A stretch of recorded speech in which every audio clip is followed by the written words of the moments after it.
Hello. Good evening to all. आज आपण भारतीय संविधानाची वैशिष्ट्ये बघणार आहे. जे प्रकरण 3. आतापर्यंत आपण प्रकरण 2 पाहिलेले आहे. त्या पुढे आता आपण त्याला पुढे घेऊन जात आहोत. अ, 2 दिवस झालं लेक्चर नाही आले. त्याचे थोडं तांत्रिक अडचणी होत्या. माईकचा आणि काही इश्यू आहे. अ, थोड्या दिवसात तो सॉल्व्ह होईल आणि आपल्याला पुढे जाता येईल. ठीक आहे. तर सर्वात पहिले वैशिष्ट्य असं आहे, की अ, असं म्हणलं जातं, की भारतीय संविधान हे खूप मोठं आहे, बल्की आहे. याच्यावर टीका केली जाते. पण याचं अ, दुसरा पॉइंट असा आहे, की भारत हा खूप अ, देश हा मोठा आहे. लोकसंख्येने, विविधतेने आणि वेगवेगळी वर्गाची लोकं आपल्याला इथे पाहायला भेटतात. अ, जातीचे, धर्माचे, त्यांचे विविध सण आणि अ, खूप साऱ्या लोकांचं हित इथे जपलं जातं. त्यामुळे संविधान खूप मोठं झालेलं आहे. जर आपण डेव्हलप यूएस सोबत जर कंपेअर केलं आपल्या संविधानाचं आणि भारतीय संविधानामध्ये, तर यूएसए मध्ये फक्त 7 आर्टिकल्स आहेत. एकूण 7 आर्टिकल्स मध्ये त्यांचं संविधान संपतं. पण तेच आपल्या आपल्या अ, अ, भारतीय संविधानामध्ये एकूण 395 पेक्षा जास्त आर्टिकल्स आहेत. म्हणजे विचार करा किती सारं आर्टिकल्स आहेत आणि किती डिटेलमध्ये प्रत्येक गोष्ट सविस्तर एक्सप्लेन केलेली आहे. पहिला हे पहिलं वैशिष्ट्य आहे. दुसरं वैशिष्ट्य काय आहे, की अ, आपलं जे स्त्रोत आहेत म्हणजे जे रिसोर्सेस वापरलेले आहेत संविधान बनवण्यासाठी, अ, ते खूप विस्तृत आहेत आणि विविध देशांकडून प्रेरणा घेऊन तयार केलेले आहेत. आणि याचा सगळ्यात मोठा जो भाग आहे, जो आपण प्रकरण 1 मध्ये बघितलं, की 1935 चा जो ॲक्ट आहे, 1935 चा जो ॲक्ट आहे, इथं ॲक्ट आहे, त्या ॲक्ट मधून भरपूर साऱ्या गोष्टी घेतलेल्या आहेत. अ, आणि वेगवेगळ्या देशांकडून तरतुदी घेतलेल्या आहेत. कोणत्या तरतुदी कुणाकडून घेतलेल्या आहेत, अ, हे पण इथे पेपरला यावर पण सविस्तर प्रश्न येतात. तो तोही मुद्दा घेऊ आपण, की कोणत्या देशाकडून काय तरतूद आहे. अ, तिसरा मुद्दा असा आहे, की तिसरं वैशिष्ट्य असं आहे, की अ, आपलं संविधान एका बाजूला कठोरतेचंही प्रतीक आहे आणि लवचिकतेचं पण आहे. अ, म्हणजे हा पॉइंट थोडक्यात एक्सप्लेन करण्यासाठी मी उदाहरण यूएस आणि यूकेचं देतो, की अ, यूएसए आणि यूके याच्यामध्ये हे 2 असे देश आहेत, की जे जसं यूएस हा कठोरतेचं अ, संविधान मध्ये म्हणजे कठोरतेचं रूप आहे, तर यूके हे लवचिकपणाचं आहे. तर आता कसं तर ते एक्सप्लेन करतो. अ, यूकेचं जे संविधान आहे, जे लिखित नाहीये, अलिखित असं डिस्ट्रिब्युशन होतं. ते अलिखित संविधान आहे. तर अलिखित संविधानामध्ये अ, अ, त्यांना जर त्यांच्या संविधानामध्ये बदल किंवा काही करायचंय, तर अशी काही गोष्टच नाहीये त्याच्यामध्ये. त्यामध्ये डायरेक्ट एक लॉ येतो. तो लॉ पास होतो आणि अ, बस दॅट्स इट. आणि कोणत्याही गोष्टीमध्ये त्यांच्यात बदल होतो. फक्त त्यांच्या पार्लमेंटमध्ये तो लॉ पास करायचा आहे. तिथल्या हाऊस ऑफ कॉमन्स आणि हाऊस ऑफ लॉर्ड्समध्ये. आणि झालं. ती गोष्ट झाली. पण तेच जर कंपेअर केलं अमेरिकेसोबत, तर ती गोष्ट इतकी सोपी नाहीये. तिथे असं आहे, की जर तुम्हाला संविधानात बदल करायचा असेल, तर त्यांच्या पार्लमेंटमध्ये तर तो पास व्हावाच लागतो. आणि त्यासोबत यूएस हा 50 राज्यांचं मिळून हा स्टेट आहे, म्हणून त्याला युनायटेड स्टेट म्हणतात. तर प्रत्येक स्टेटची मंजुरी ही पाहिजे. जर एकाही स्टेटनं जर 49 स्टेटने येस त्यांच्या विधानसभेमध्ये जी त्यांची विधानमंडळ आहे तिथे जर पास झाली आणि एकाही स्टेटमध्ये जर नाही झाली, तर तो अ, ती कॉन्स्टिट्यूशन अमेंडमेंट पासच होत नाही. बघा किती कठोर आहे. आणि तेच इंडियामध्ये काय केलेलं आहे, की कठोर आणि लवचिक या दोघांचा समन्वय शोधलेला आहे. आणि अ, म्हणजे समन्वय कसा साधलेला आहे, की अशा गोष्टी, की ज्यामुळे अ, ज्या फेडरल स्ट्रक्चरला धक्का देतात किंवा म्हणजे थोडक्यात क्रिटिकल ज्या गोष्टी आहेत, त्यांच्यासाठी कठोरतेचं पालन केलेलं आहे. आणि ज्या गोष्टी इतक्या क्रिटिकल नाहीयेत, ज्या मिनिमम मीडियम लेव्हल किंवा मिनिमम लेव्हलच्या आहेत, त्यामध्ये लवचिकतेचं अ, तत्व पाळलेलं आहे, की विनाकारण कोणत्या गोष्टीमध्ये जास्त डिले होऊ नको, रेड टेपिझम जास्त अजून वाढू नये, यासाठी अ, यामध्ये समन्वय शोधलेला आहे. तर आर्टिकल 368 कॉन्स्टिट्यूशनल अमेंडमेंट हे आर्टिकल खूप महत्वाचं आहे. अ, पुढच्या लेक्चर्समध्ये आपण आर्टिकल 368 कॉन्स्टिट्यूशनल अमेंडमेंट कसं कसं करतात, त्याच्या कोणकोणत्या पद्धती आहेत, हे आपण डिटेलमध्ये बघू. आता आपण सध्या फक्त वैशिष्ट्य बघत आहोत. नंतर चौथं वैशिष्ट्य असं आहे, की एकात्मकडे झुकलेली संघीय व्यवस्था आहे. आपण संघराज्य, युनियन ऑफ अ स्टेट आहोत. आणि कुणाकडे झुकलेलं आहे, तर एकात्मिकेकडे. म्हणजे काय, की एकाच बाजूला झुकलेलं. तर कुणाच्या बाजूला झुकलेलं आहे, तर केंद्राच्या बाजूला झुकलेलं आहे. तर अ, तर हे वैशिष्ट्य आहे. आता झुकलेलं आहे म्हणजे ह्याचा अर्थ काय आहे, की इन केस ऑफ इमर्जन्सी किंवा in case of in such a situation, अशा वेगळ्या, जसं कोविड आला, अशा गोष्टीमध्ये काय होतं, की राज्य सरकारांकडे जेवढे अधिकार राहत नाहीत, तेवढे केंद्राकडे जातात. Centre will decide. राष्ट्रपती आणि त्यांच्या पीएम आणि मंत्रिमंडळ यांच्या हाताकडे जास्त जातं, कंट्रोल चाललं जातं. आणि आणीबाणीच्या काळात तर असं होतं, की अ, राज्यांची लॉ सुद्धा संसद बनवते. म्हणजे तिथली विधिमंडळ न म्हणता विधानसभा सस्पेंड होऊन अ, केंद्र सरकाराकडे त्याचा अधिकार चालला जाईल. हे एकात्मकडे झुकलेलं. 5वं काय आहे? संसदीय शासन पद्धती. संसदीय शासन पद्धती म्हणजे पार्लमेंटरी टाइप्स ऑफ गव्हर्नमेंट आहे आपल्याकडे. ऑब्व्हियसली आता आपण तेच बघत आहे, की आपल्या इंडियामध्ये पार्लमेंट आहे, संसद आहे. अ, म्हणजे यात काय होतं, की खासदार निवडून दिले जातात लोकसभेला. आणि लोकसभेला आणि अ, आणि राज्य मिळून आपले काही खासदार राज्यसभेमध्ये पाठवतात.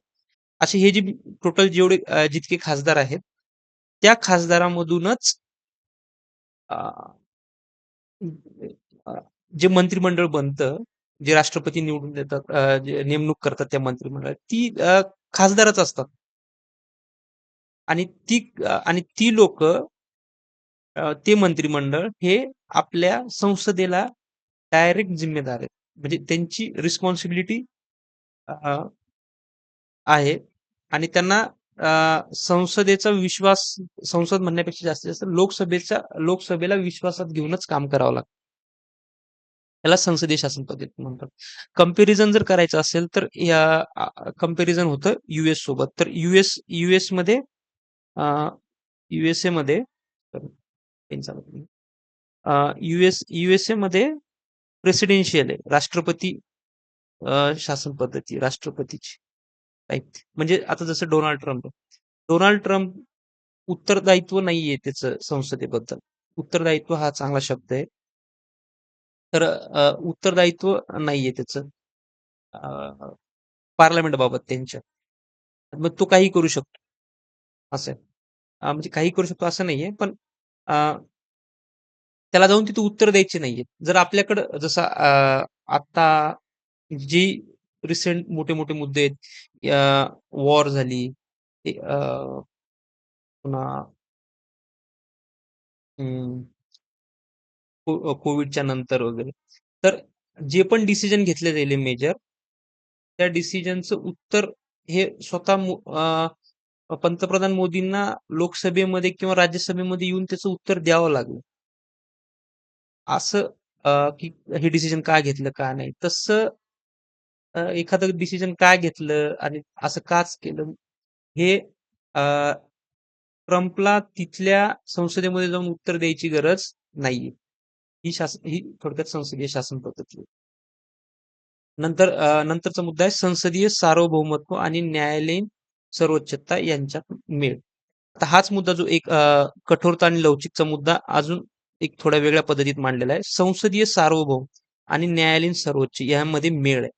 आता मेळ याच आपण मेळ बसवलाय याचा अर्थ काय किंवा हे किती महत्वाचं आहे बघा, की संसदीय सार्वभौमत्व म्हणजे काय, की पार्लमेंट जी लॉ बनवेल त्याच्यामध्ये कुणाचाही हस्तक्षेप नाहीये किंवा कोणत्याही इन्फ्लुअन्सनं आपण ते बनवत नाहीये. वी द पीपल आपण ते लॉ बनवतोय आणि आपल्यासाठीच ते लॉ आहेत. हे संसदीय सार्वभौमत्व झालं. पण कधी-कधी काय होतं, की एखादा लॉ हा अनकॉन्स्टिट्यूशनल आहे, की अ, त्यांच्या अधिकार क्षेत्राच्या बाहेर जाऊन ते काहीतरी बनवतात. असं होतं का? तर हो, होतं. अ, असं भरपूर वेळेस झालेलं आहे, की संसदेनं काही लॉ पास केलेत किंवा कॉन्स्टिट्यूशन अमेंडमेंट पास केल्यात, ज्या की न्यायालयाने स्ट्रक डाउन केलेत, की ही बाब अनकॉन्स्टिट्यूशनल आहे म्हणून. मग अनकॉन्स्टिट्यूशन अनकॉन्स्टिट्यूशनल आहे असं न्यायालय सांगतं. मग इथे काय होतं, की आणि न्यायालयीन सर्वोच्चता म्हणजे काय, की की अ, की जिथं न्यायालयाला जास्त महत्व आहे ॲज कंपेअर टू संसद. संसद एवढी सार्वभौम नाहीये. जसं की हे चित्र आपल्याला बघायला भेटतं अमेरिकेमध्ये, की संसद संसदेपेक्षा न्यायालयीन सर्वोच्चता त्याला ज्युडिशियल ॲक्टिव्हिझम खूप जास्त आहे तिथे, की इंटरप्शन जास्त आहे. आता जसं ट्रम्पने निर्णय घेतला, की टॅरिफ लावायचा आणि त्यावर लगेच त्यांच्या हायकोर्टनी की federal court I I I I didn't remember actually. तर त्यांच्या कोर्टनी डायरेक्ट सांगितलं, की हे योग्य नाहीये. स्ट्रक डाउन केले ते रूल्स वगैरे टॅरिफचे. नंतर ते पुन्हा बायपास केले आणि पुन्हा लागू केले असं आहे. ते ते ती गोष्ट वेगळी आहे. पण असं आहे, की संसदेपेक्षा तिथं न्यायालय जास्त स्ट्राँग आहे आणि यूकेमध्ये न्यायालयापेक्षा संसद जास्त स्ट्राँग आणि असं म्हणलं जातं, की अ, अमेरिके अ, ब्रिटनची जी संसद आहे, ती माणसाला बाई आणि बायाला माणूस अ, फक्त करू शकत नाही. बाकी सगळंच ते करू शकतं. इतकी पॉवर आहे त्यांच्या संसदेमध्ये. ते काहीही लॉ पास करू शकतात. ते असं आहे. मग इंडियामध्ये काय केलेलं आहे, की ह्या दोघांचा मेळ बसवलेला आहे, की एकमेकावर वॉच राहील, अकाउंटेबिलिटी राहील आणि पॉवरचा जास्त मिसयूज होणार नाहीये. ॲब्सोल्यूट पॉवर येणार नाही. नेक्स्ट न्यायव्यवस्था आपली एकात्मिक आणि स्वतंत्र आहे. हा मुद्दा आपण आधीही बघितलेला आहे. एकात्मिक असणं म्हणजे अ, वन वन हायरार्कियल स्ट्रक्चर असल्यासारखं, की सर्वोच्च न्यायालय सर्वात वर असून त्याच्या खाली उच्च न्यायालय, जिल्हा न्यायालय आहे. ही न्यायव्यवस्था पूर्णपणे स्वतंत्र आहे. तिला स्वतंत्र म्हणतात. स्वतंत्र म्हणजे त्याच्या निवडणूक होत नाही सॉरी. नेमणुका ज्या आहेत त्या अ, कोणत्याही इतर कार्यकारी मंडळाकडून होत नाही. त्या त्यांच्याच न्यायव्यवस्थेकडून केल्या जातात. तिसरा मुद्दा आहे पुढचा मुद्दा आहे फंडामेंटल राइट्स. वैशिष्ट्यामध्ये बघत आहे बरं. मुद्दा विसरू नका. ही वैशिष्ट्ये आहेत. एकात्मिक न्यायव्यवस्था आहे. मूलभूत हक्क, मूलभूत अधिकार त्यालाच फंडामेंटल राइट्स म्हणतात. भाग 3 मध्ये दिलेले आहेत. हे फंडामेंटल राइट्स आहेत ना आपल्याला अ, 4थ्या नाही 5व्या चॅप्टरमध्ये 5व्या-6व्या चॅप्टरमध्ये आपल्याला अजून डिटेलमध्ये बघायचं. फंडामेंटल राइटवर जवळपास 2-3 लेक्चर लागतात. हा खूप वाईड सब्जेक्ट आहे आणि याच्यावर प्रश्न येतोच. Fundamental rights. ठीक आहे. तर हक्क वगैरे सगळ्यांना माहीतच असतील. जे खूपच नवीन आहेत त्यांना मी नंतर सांगतो आणि जे जे वेटरन्स आहेत त्यांना तर हे खूप डिटेलमध्येच माहिती आहे. नंतर डीपीएसपी म्हणजे मार्गदर्शन तत्व. आता फंडामेंटल राइट्स हे जनतेला दिलेले अधिकार आहेत आणि मार्गदर्शन तत्व हे राज्यांना सांगितलेलं आहे, की तुम्ही अशा प्रकारे तुमचं सरकार चालवा, की लोक कल्याणासाठी आणि या गोष्टीसाठी मार्गदर्शन तत्व हे आपले वैशिष्ट्य आहे. नंतर फंडामेंटल ड्युटीज दिलेल्या आहेत. जसे अधिकार आहेत त्या पद्धतीनंच नागरिक म्हणून तुमच्या काही ड्युटीज पण आहेत. अ, हे एक वैशिष्ट्यामध्ये ऍड केलेले आहे. आता हे फंडामेंटल ड्युटीज पहिले कॉन्स्टिट्यूशन मध्ये नव्हते. नंतर स्वर्णसिंग समितीच्या शिफारशीनुसार 42व्या घटना दुरुस्तीने हे ऍड करण्यात आले. ठीक आहे.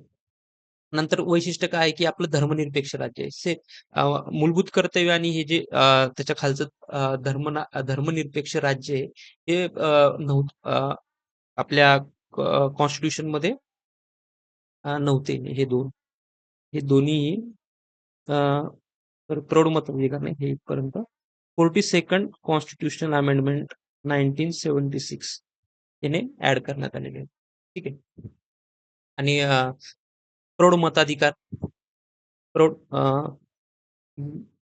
प्रौढ मताधिकार आहे. प्रौढ मताधिकार म्हणजे 18 वर्षाच्या पुढच्या 18 प्लसला तुम्हाला वोट करण्याचा राईट आहे. ओरिजिनल कॉन्स्टिट्यूशन मध्ये हे वर्ष 21 प्लस होतं, पण अमेंडमेंट करण्यात आली एक राजीव गांधी सरकारकडून आणि 21 वरून हे वर्ष 18 वर्ष करण्यात आलेले. ठीक आहे. नंतर एकेरी नागरिकत्व आहे. नागरिकत्व म्हणजे आपण भारताचे नागरिक आहेत, महाराष्ट्राचे नागरिक नाहीयेत. आपण रहिवासी महाराष्ट्राचं जरी काढत असलो ते रेसिडेन्स आहेत. ठीक आहे. सिटिझनशिप नाहीये. सिटिझनशिप फक्त आपली इंडियन सिटिझनशिप आहे. Not a Maharashtrian citizenship. तेच कम्पेअर जर केलं युएसए मध्ये तर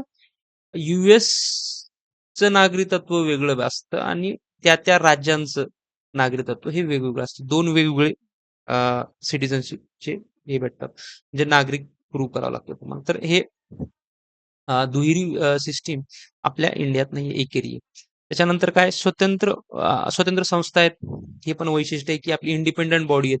निवडणूक आयोग झालं, युपीएससी झालं, एमपीएससी झालं, कॅग. आता कॅग तर खूप म्हणजे सगळ्यात महत्वाचं पद कॅग आहे, की जे म्हणजे सगळेच महत्वाचे आहेत. पण कॅग हे कसं आहे ऑडिट ऑडिट करणार विभाग आहे. म्हणजे एक स्वतंत्र संस्थाच आहे ती.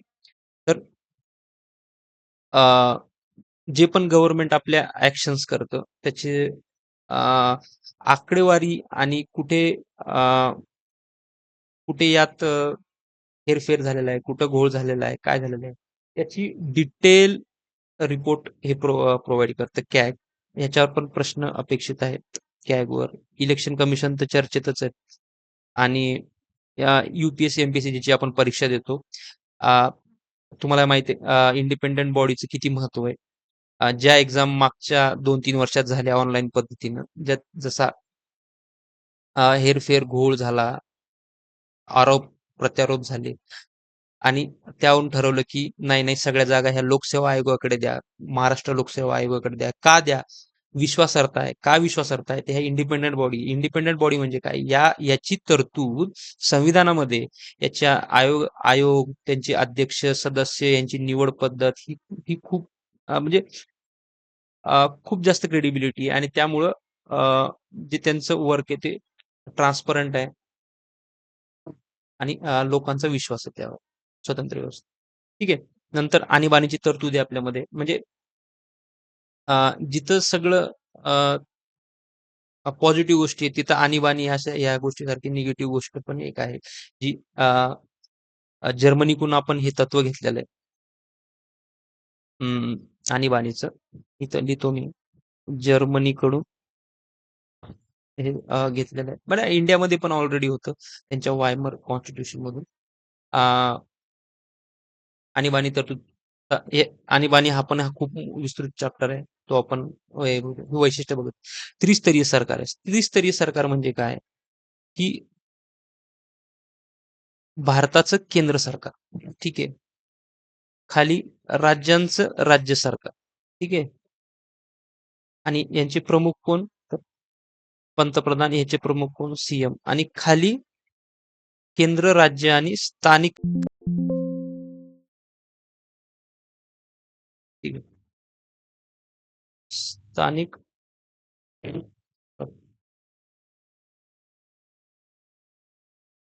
स्थानिक स्वराज्य संस्था, लोकल बॉडीज, स्थानिक संस्था.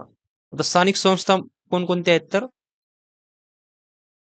शहरात असाल तर नगर परिषद, नगरपालिका, महानगरपालिका या गोष्टी. आणि जर तुम्ही खेड्यागावात किंवा रुरल एरियामध्ये राहत असाल तर तिथं एक त्रिस्तरीय पुन्हा ग्रामपंचायत, पंचायत आणि जिल्हा परिषद असं.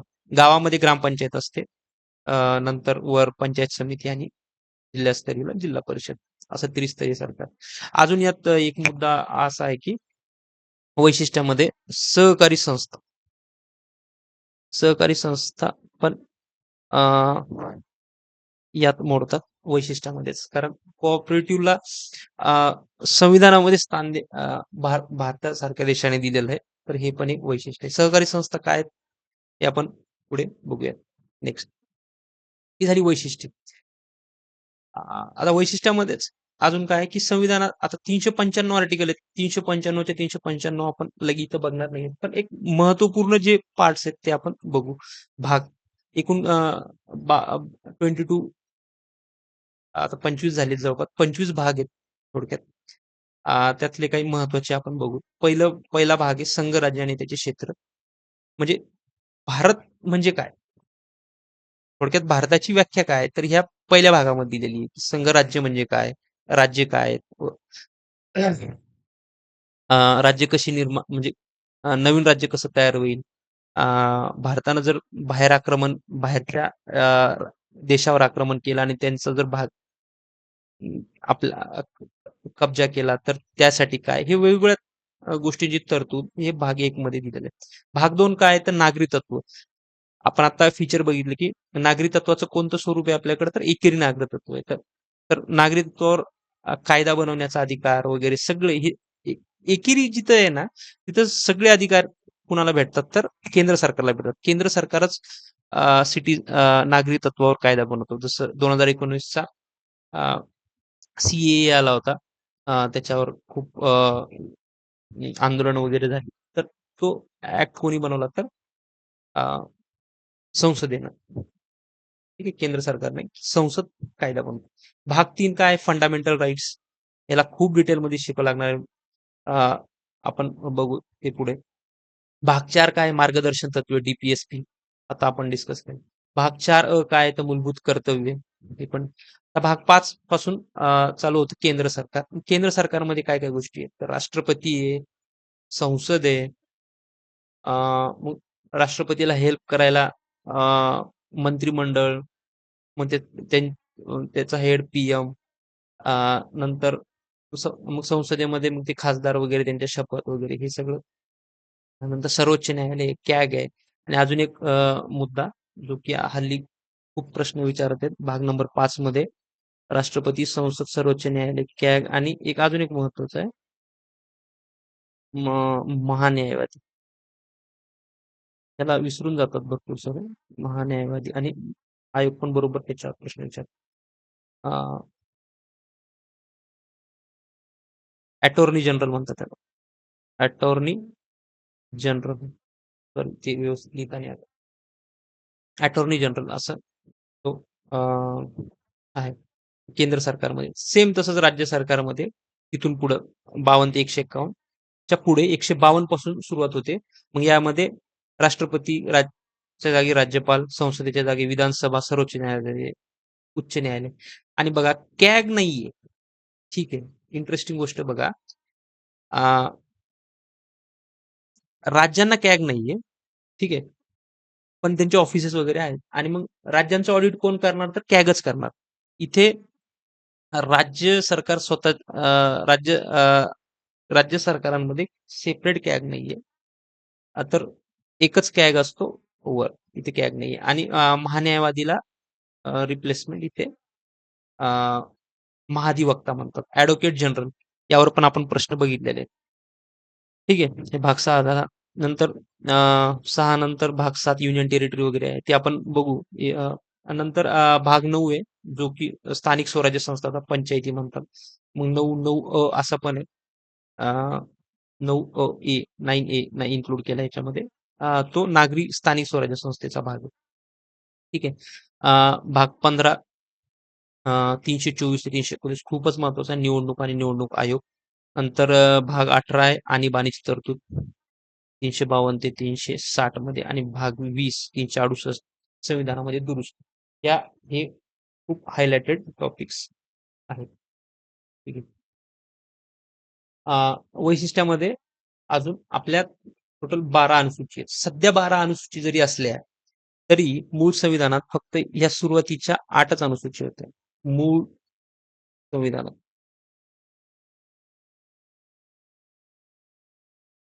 ठीक आहे. मूळ संविधानात इतक्याच होत्या, तर मग ह्या ऍड झाल्या. कधी-कधी ऍड झाल्या. हे इथं दिलेलं आहे. 9वी जी आहे ती इथं लिहितो. हे बाकीच्या लिहिलेल्या आहेत. हे 9वी जी आहे ते लिहितो. फर्स्ट कॉन्स्टिट्यूशनल अमेंडमेंट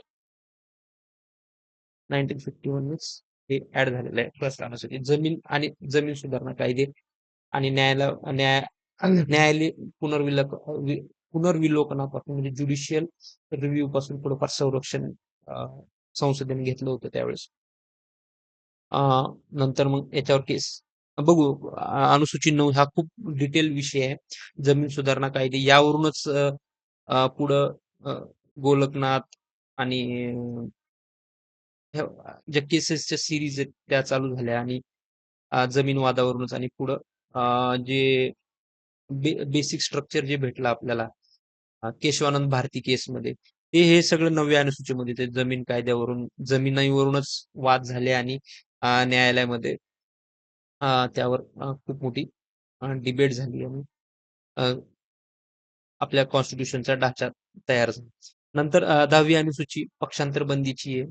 आज जे जे सध्या महाराष्ट्रात जे वारं चालू आहे पक्ष फोडणे, हे आरोप प्रत्यारोप, इतके खासदार 2/3 आमदार, खासदार जे बी ते एका पक्षातून दुसऱ्या पक्षात प्रवेश करत आहेत आणि सत्तेमध्ये सामील व्हायचं. ठीक आहे, तो मुद्दा वेगळा आहे. मग त्याची 10वी अनुसूची बघा. अ, इतकी इतकं कॉन्स्टिट्यूशनल हे असून पण हे पक्ष फोडतच आहेत. ठीक आहे, तो मुद्दा वेगळा आहे. 52nd कॉन्स्टिट्यूशनल अमेंडमेंट 1985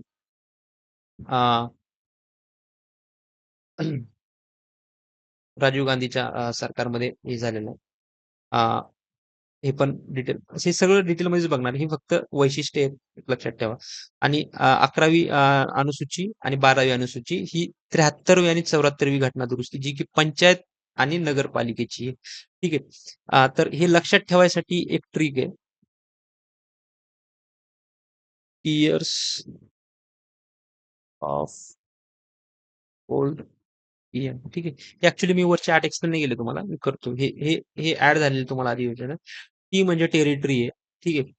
टेरिटरी पहिली अनुसूची म्हणजे काय? टेरिटरी म्हणजे राज्य आणि केंद्रशासित प्रदेश जे आहेत यांची नावाची लिस्ट. म्हणजे कॉन्स्टिट्यूशन मध्ये डायरेक्ट हे राज्य, हे राज्य, हे राज्य असं मेन्शन न करता एक अनुसूची बनवलेली आहे, ज्यामध्ये राज्यांची लिस्ट आहे, राज्य आणि केंद्रशासित प्रदेश. आ, दुसरी अनुसूची काय आहे की अर्निंग इमोल्युमेंट म्हणतात त्याला. म्हणजे यांचे भत्ते, वेतन व भत्ते. कुणाचे वेतन व भत्ते? राष्ट्रपती, राज्यपाल, न्यायाधीश. कुणाकुणाचे? तर हे अजून डिटेलमध्ये बघू की ह्या अनुसूचीमध्ये कोणकोणती लोक येतात. तिसरी अनुसूची काय?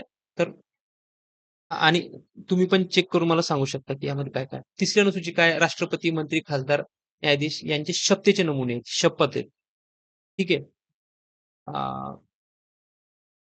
नंतर चौथी अनुसूची काय आहे की राज्यसभा, राज्यसभेच्या जागां जागांची राज्यानुसार वागणे. म्हणजे राज्यसभेतील खासदार किती कोणत्या स्टेटला किती आहेत वगैरे वगैरे याची अनुसूची.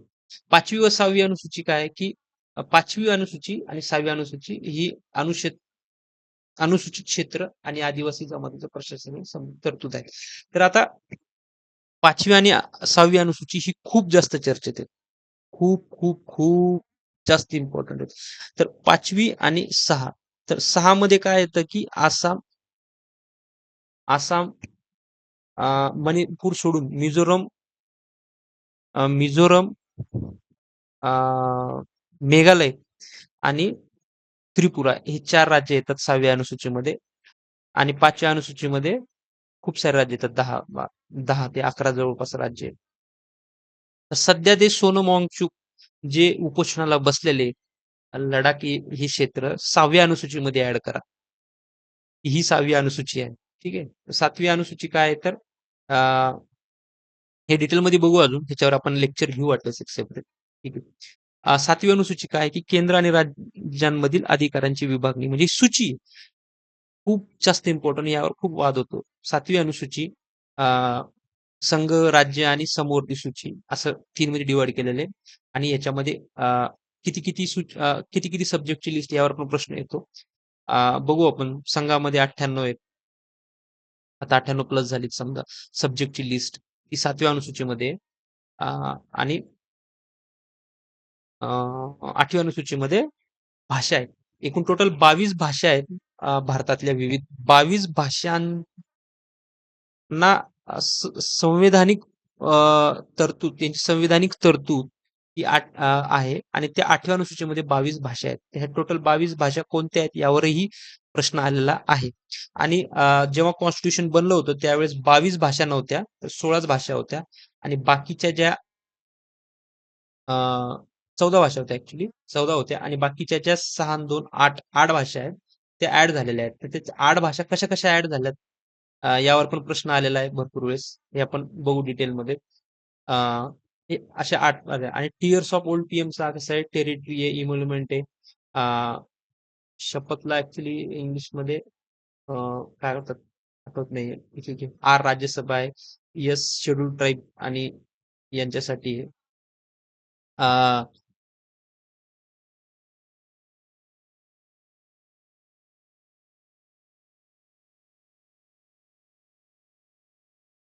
ठीक आहे. तर हे असं अ, ठीक आहे. हे आपण बघितलं. नंतर ह्याच्यावर काही टीका पण केलेल्या आहेत. त्या टीका आपण ठीक आहे. रिव्हिजन सीरीज आहे आपली. तर इतकी वैशिष्ट्य आहेत यावर प्रश्न विचारण्याची दाट शक्यता आहे. असं असं मला वाटतं. आणि अजून एक अं, पी-वाय-क्यू सीरीज पण चालू करत आहे आपण. पण पी-वाय-क्यूचं मुद्दा असा आहे, की ॲक्टिव्हली आपण पार्टिसिपेट करावं असं मला वाटतं. पण YouTubeला जर आलो, तर YouTubeला तुम्हाला ॲन्सर देता येणार नाहीयेत. प्रश्न आणि उत्तरं. तर आपण याची वेगळी सोय करणार आहे एका ॲपवर. अ, सध्या तर म्हणजे मी विचार करत आहे कोणत्या 2 ॲपपैकी एका ॲपवर आपण करूया. जिथं काय होईल तुम्हाला प्रश्न दिसतील. सॉरी. प्रश्न दिसतील. त्याचे 4 ऑप्शन राहतील आणि त्यातील तुम्हाला एक ऑप्शन क्लिक करायचंय. मग तिथे तुम्हाला कळेल की तुमचे किती प्रश्न बरोबर येतायत, चूक येतायत. अ, आणि त्यानुसार तुम्हाला आपल्याला पुढे जाता येईल. ठीक आहे. मी डिटेल पुन्हा यावर तुम्हाला सांगतो काय करायचंय. तोपर्यंत टेलिग्राम चॅनल जॉइन करा. अ, तिथे तुम्हाला अपडेट्स वगैरे मी पाठवतो. Thank you.